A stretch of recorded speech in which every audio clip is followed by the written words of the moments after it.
So, Adam, I'm really excited to be talking to you because I've followed you for a long, long time. So it's great to finally be having this conversation. And I guess I wanted to open with a question to you: was how did you know that your life had a bigger purpose than being a police officer? I think that, well, I don't know that it can get any bigger than being a police officer. But I think that any time that there's a presence of pain, it is a good reminder that we can either use that pain as an excuse to wallow in misery, or we can use it for a greater purpose. And I think a lot of times we see the presence of tremendous pain in our lives, and we can't see the purpose that maybe exists. And so we can use it for good to help others, or we can stay stuck in it. And so I don't know that there's a greater purpose. I mean, I know that there is, but for what I do, I don't think what I do is greater than putting on a uniform every day and serving my community as a law enforcement officer. But I wanted to do something that had an impact in ways that I don't believe I could have had I stayed on the job. And so, yeah, I mean, it was probably the day that I sat in a patrol car with my weapon drawn to end my life, and the encounter I had with a peace and a love that overcame me, that changed everything for me. And I felt like, man, if I could take this to everybody I know, this is a game changer, you know? And so, it's hard to say. I think when we have a different perspective of pain, it kind of changes things. And on that day, then, and I've heard your story before. Many of my listeners might not have heard your story, but Yeah. when you're sat in your patrol car and you're thinking, this is it. I'm gonna end my own life. What was that? What was that moment when the Lord intervened? Did the Lord say to you, "There's more still to your story, Adam"? Did He say, "There's more that you need to accomplish in your world"? What was the communication to you? No, it was look, and I'll tell you straight up. I grew up going to church a lot. I jokingly say at my events, I jokingly say I grew up going to church like 12 to 13 days a week because my mom remarried a preacher. And so it felt like we were there all the time. And there's only so much that you can do with a message that is rooted in fear. Okay. If you do this, you're going to go to hell. If you don't do this, you're going to go to hell. And look, I know that hell exists. I know that that's an eternal separation from the presence of God. But it was His love that changed everything for me. It was His love that changed and continues to change me to this day. And so the day that I sat in the patrol car feeling completely broken and lost, helpless, tired of fighting, tired of living, tired of struggling, tired of hurting. In a moment, I pulled that weapon out and I paused, which I call that the miracle of the pause. And it's one of the greatest miracles of my entire life is that little pause right there. And when I paused, I cried out to God, yelled at Him, probably sounded very angry. And I said, I don't know if you can hear me. I don't know where you're at. But if you have a plan, or if you have a purpose for me, if you got a reason for me to stay here, you can have my life. Otherwise, I'm done. And in that moment, and I've said this, I feel like that there's probably a physiological or psychological or even biological explanation for what happened in that moment. But I choose to believe it was an encounter with the perfect love of a living God. And His peace overcame me. And I had a peace that came over me that I've never been able to explain. And I was telling you offline, I've tried since December of 2015, late 2015. I've tried to put into words the peace that overcame me that day. I've written about roughly 6.5, 7 million words since then. And I don't believe in 1,000 lifetimes I'll ever be able to adequately convey the peace that God gives. I don't think I'll ever adequately be able to convey His perfect love when we encounter His love. And so it wasn't an audible message for me. It was an embrace of his love. It was an encounter with his peace. And it changes everything, brother. It changes everything. His love is a game changer. His peace is a game changer. I don't have to go around and tell people, this sin is going to send you to hell, or this sin is going to send you to hell. I think innately as humans, we know what is sin and what is not. Even if we're not followers of Jesus, we know what is sin. And so we could get into debates all day about which sin is greater. But why don't we talk about his love? Because his love changes people. Now, his love, and I had an encounter with his love that day, but I had to make some changes after that encounter. Like I had to make some behavior changes, right? It wasn't just an encounter with God and then everything's good. I had to stop doing some things. And when you have a proper perspective of his love, even if you are hopeless, even if you are hurting, even if you feel destitute and lost or stuck, then it is his love that causes us to want to change our behavior. It's not doing it because we're trying to live up to a certain set of standards or rules. It is saying, wow, what you have done for me. I want to make changes that honor the love that you've shown me, And so it wasn't necessarily an audible thing, although I had this little still small voice a few times. And there was one night I was incredibly intoxicated. And I remember hugging a toilet. I was so sick from drinking so much. And this still small voice said, there's nothing you can do to change my love for you. And that little voice has never led me wrong, ever, not one time. Now, it may lead me into uncomfortable places, but it's never led me wrong. So that day, it was his love that changed everything. Powerful testimony, Adam. And this is, the audience is primarily people that work within safety and security. And I was thinking, as you were talking about sort of, love changes people, there's definitely conflict in churches. We know that people are coming up against challenges. And I think there's people within church security that might have wanted our career, both former law enforcement or been in the military, or just wanted to sort of be in a security world, and maybe the Lord didn't lead them down that path, but in later life, they've got into church security. So I was thinking, as you're talking about finding your purpose in the church, which I believe a lot of men and women do have in church security, that they've found their purpose, they've realized that their gifts can help others. Finding your purpose in the world, Adam, that's something I'd love to ask your perspective on. How do you find your purpose in the human world? We've got our spiritual world, and we've got our love and belief in Jesus, in God. But as a man, how do you find your purpose in the world? For me, it's an intersection of things that you're naturally passionate about and things that you're gifted with. And so I think we tend to overcomplicate it.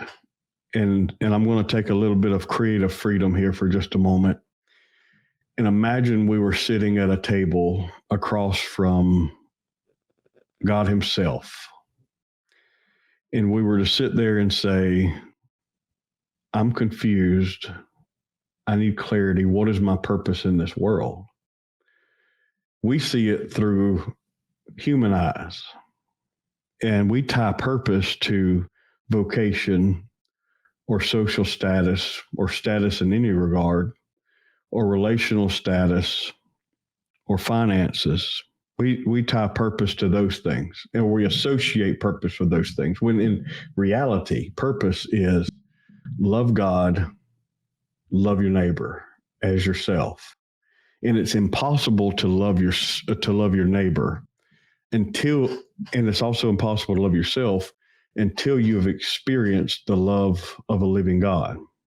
When you experience his love in a place of complete, sweet surrender, not surrender to defeat, because everything of his kingdom is different from this world. And so when we live in a place of surrender to him and we have an encounter with a love that changes us, we can properly love ourselves, and then we can love our neighbor, and then we can love him back. And so it's a reflection of love.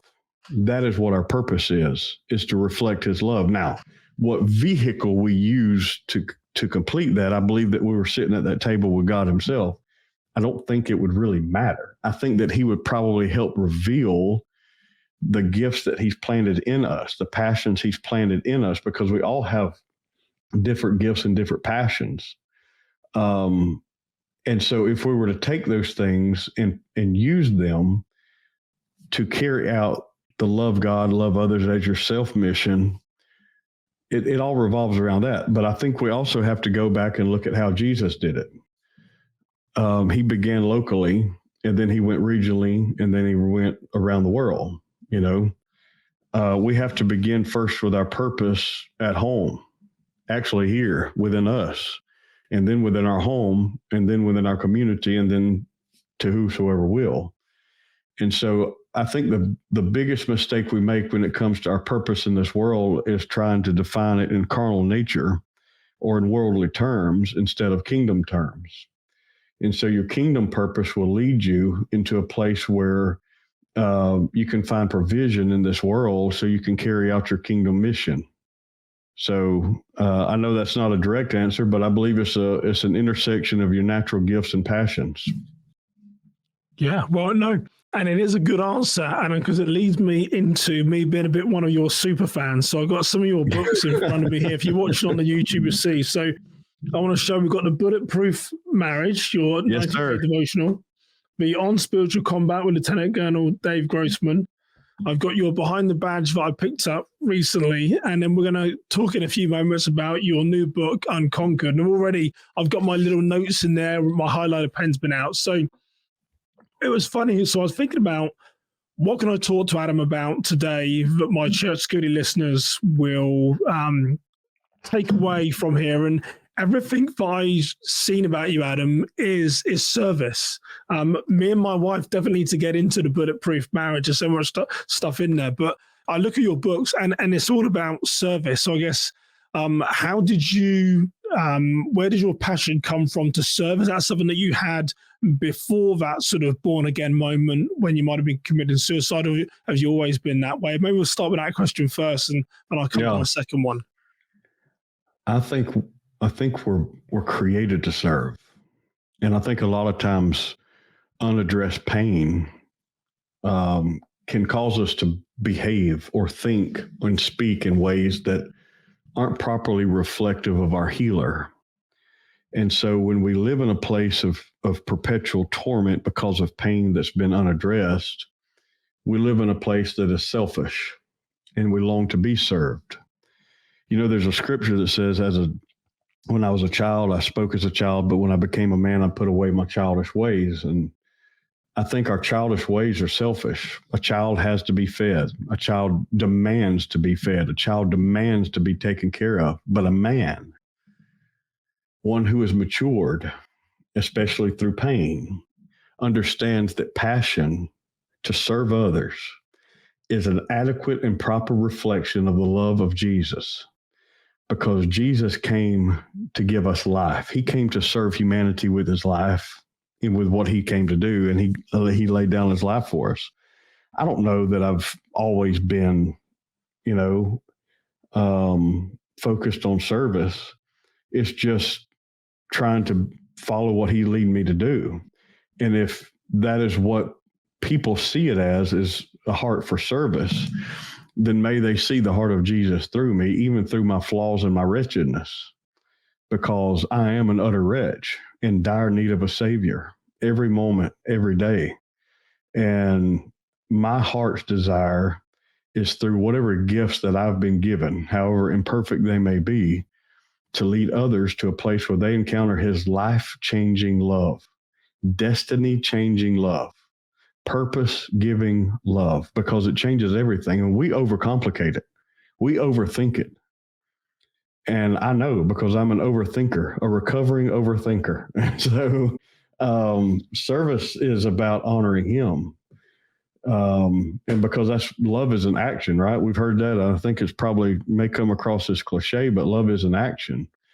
And what would love do? What would love look like if it were selfish? It wouldn't exist. And so I've not been perfect at this. I've missed the mark. I've fallen. I failed more times than I can count.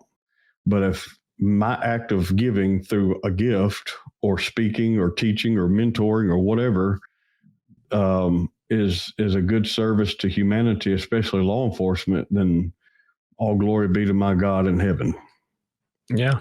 And I did have a second question, but you answered it for me when you said to lead others towards the kingdom. So my second question is gone. So I want to dive in now to Unconquered, which is your latest book. And there's some big claims in here, Adam, from some very respected people. Lieutenant Colonel Dave Grossman says this is your best book that you've ever written. I was thinking, wow, that's, you've authored 4, 5, 6 books. I was like, there's some big claims in here. And it's, if you haven't yet picked up a copy, I'm going to drop a link in the show notes. If you're watching on YouTube, you'll be seeing the book. If you listen to the audio, just go down to the show notes and I have a link for you to buy Adam's book. But it says, face your pain and live unconquered. And I'm only a little bit into Adam, I've got to admit, but what I'm loving about it is true that we all live our life unconquered. I think life is there to be conquered, right? What was your biggest takeaway from doing the research and putting that book together? Well, I know for a fact a few things.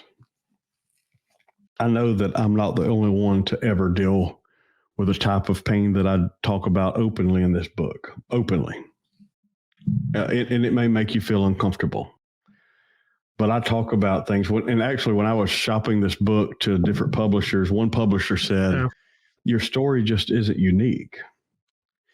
And in the back of my mind, I'm thinking that's the whole point. Is it's not unique, yet not everybody's talking about this stuff, and we need to lay it on the table, right? And so I know for a fact that I'm not the only one that's dealt with this stuff. So letting other people know they're not alone is important. Number 2, I know what it's like to check all the boxes of a person who follows Jesus, read the Bible, listen to Christian music, go to church, be a part of church events, do these things. And still inside, you feel defeated. Still inside, you have doubts, you have questions. Still inside, you wrestle with things. And thirdly, I know that there's not a person breathing that wants to be conquered by the things of this world. There's not a person breathing who says, I love Jesus and I want to be conquered by my flesh. I want to be conquered by the things of this world. Yet we struggle daily with these things.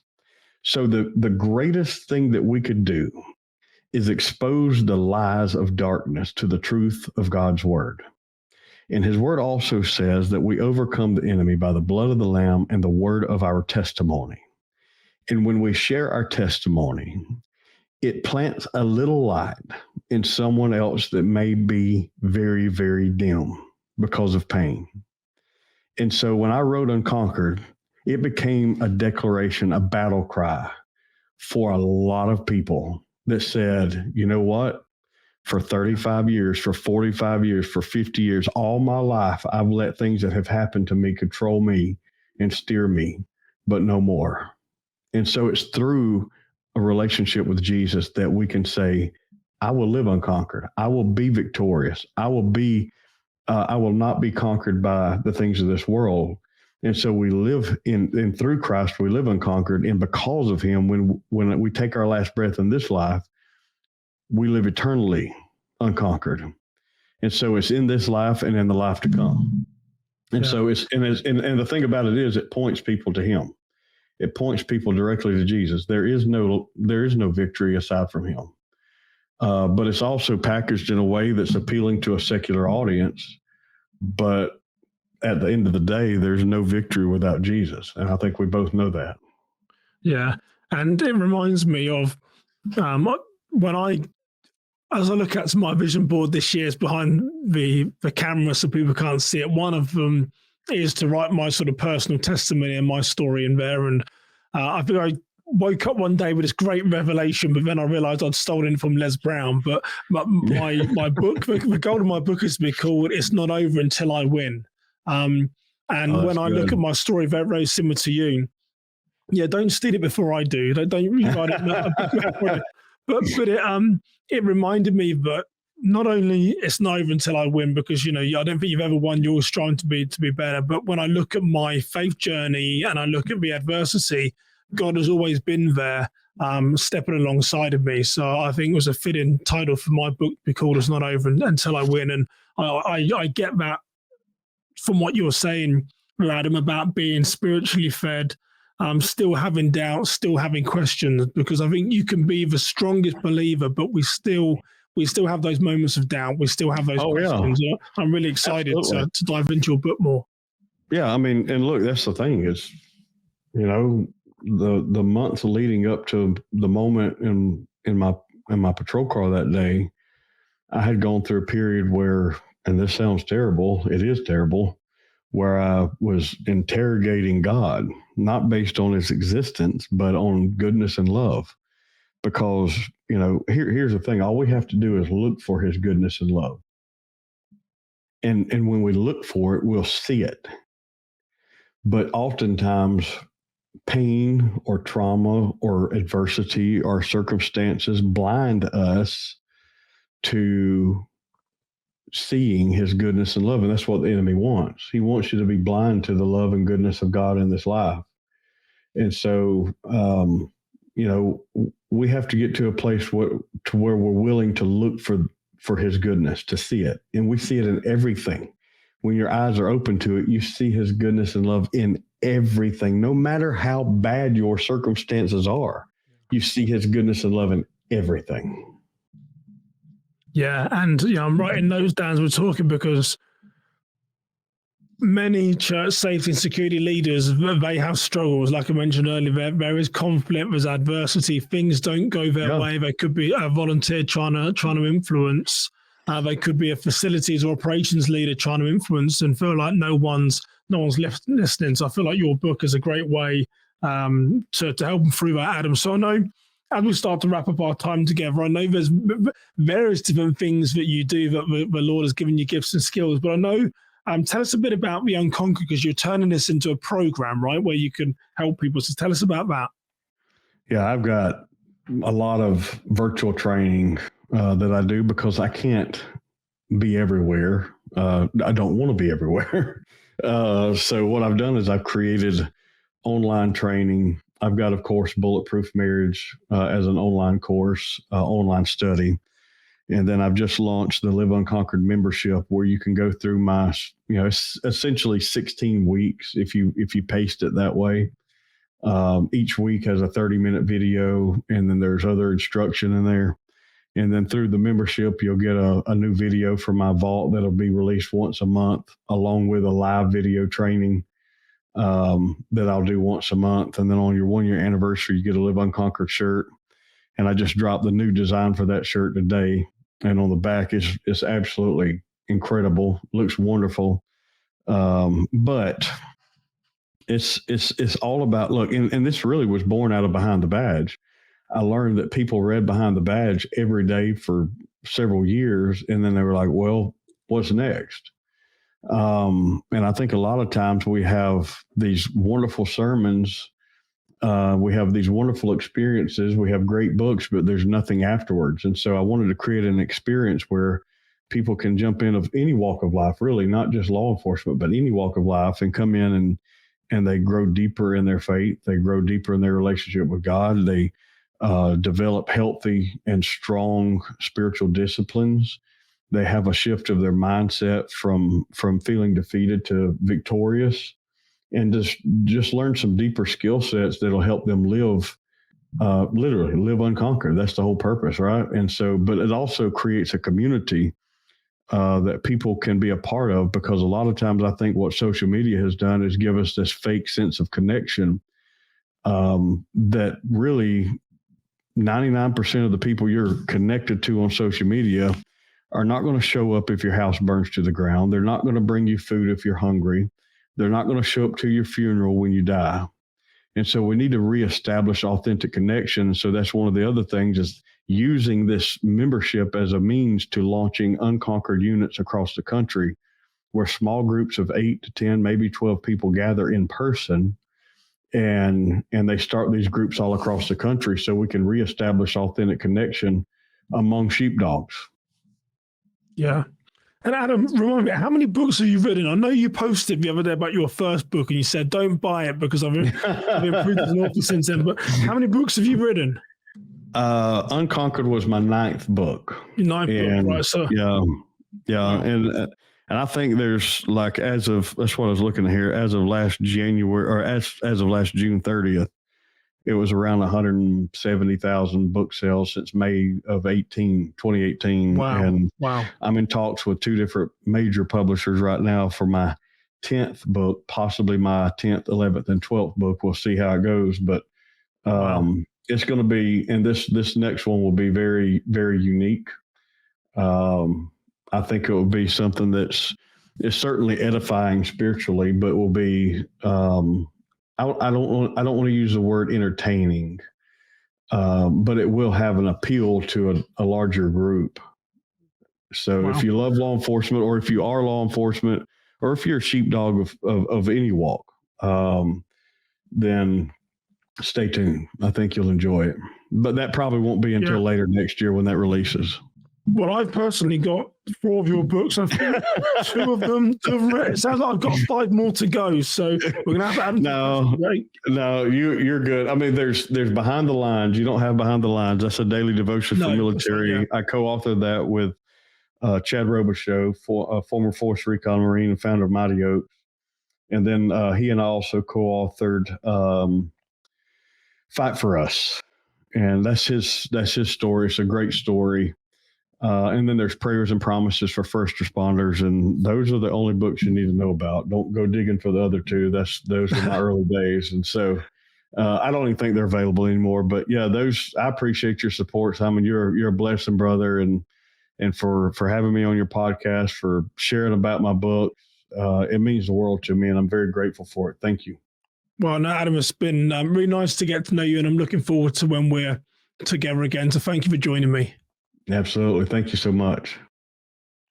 So I feel like I first came across Adam Davis probably 4 or 5 years ago and followed him from afar, been a big fan, and met him late last year for the first time and heard his testimony. And he's an incredible man, and blessed that he's becoming a friend. So if you haven't heard of his stuff, I'm going to drop the links below.